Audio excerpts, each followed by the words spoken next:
Alexandra, Julia Schlaepfer, and Spencer Dutton's Brandon Sklenar romantic ending in 1923 Season 2's finale gives the Yellowstone saga its second version of heaven.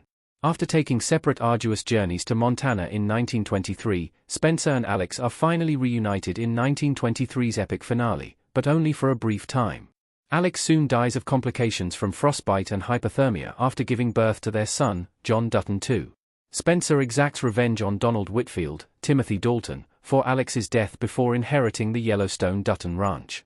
While Taylor Sheridan's flagship Yellowstone series was a 21st-century neo-western, Yellowstone's prequels, 1883 and 1923, follow more traditional western genre tropes. However, Sheridan underscores 1883 and 1923 with spirituality and philosophical musings about the West and man's place on Earth. In 1883's finale, Elsa Dutton, Isabel May, tragically dies from an arrow wound in the arms of her father, James Dutton, Tim McGraw. 1883's closing moments reveal that Elsa went to her version of heaven, which is unique to each person. Elsa's eternal joy is riding the boundless West with her Native American husband, Sam Martin Sensmeyer. Alex and Spencer's ending in 1923 gives Yellowstone its second version of heaven. What took you so long?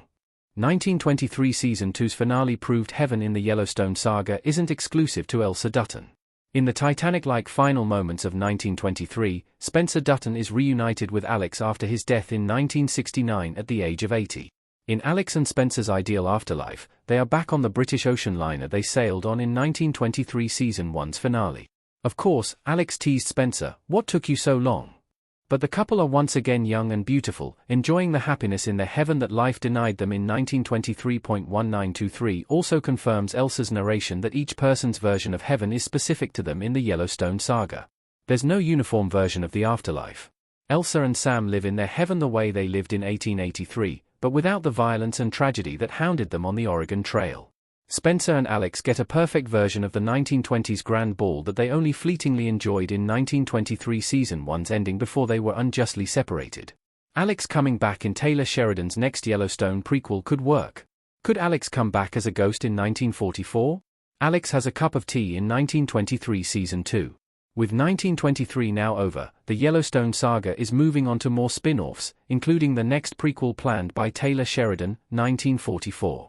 Set 20 years after the end of 1923, 1944 will follow the Duttons during World War II, and will likely center on Spencer and Alex's son, John Dutton II, who will be about 20. Elizabeth Strafford's, Michelle Randolph, child with the late Jack Dutton, Darren Mann, may also be part of 1944. But will Alex be in 1944 in some form, the way Elsa Dutton was an ethereal presence in 1923? Brandon Sklenar and Julia Schlaepfer have floated the idea that Alex could return as a ghost in 1944. While it sounds absurd at first, there could be merit to Alexandra continuing to be a presence in Spencer's life. Alex could replace Elsa as 1944's heavenly narrator and be the omniscient chronicler of Spencer's life running the Yellowstone Dutton Ranch. Perhaps Spencer could even have visions of Alex. By introducing heaven in 1883 and continuing the afterlife in 1923, Taylor Sheridan has the leeway to carefully introduce more supernatural elements into 1944. Kevin Costner in Yellowstone didn't get his version of heaven. Yellowstone is different from its prequels. John Dutton in Yellowstone Season 4, Episode 10, Sitting. Elsa, Spencer, and Alex Dutton received romantic versions of heaven that rewarded them for the injustice and tragedy they suffered in life throughout 1883 and 1923. The more grounded, modern-day Yellowstone, however, did not include spiritual elements or a hopeful version of the afterlife. Several Duttons and other major characters died throughout Yellowstone, including John Dutton III, Kevin Costner, but they didn't get rewarded with their personal versions of eternal bliss. Had Kevin Costner not quit Yellowstone midway through Season 5, it's probable that John Dutton III wouldn't have been killed off. Once Costner exited and Taylor Sheridan opted to write out Yellowstone's lead character with a violent death, they didn't have Kevin to perform any scenes of John in heaven, even if Sheridan had scripted them. It's also possible that present-day Duttons like John don't get a version of heaven like the purer Elsa of 1883 and Alex and Spencer of 1923 deserved because they are more morally compromised than their ancestors.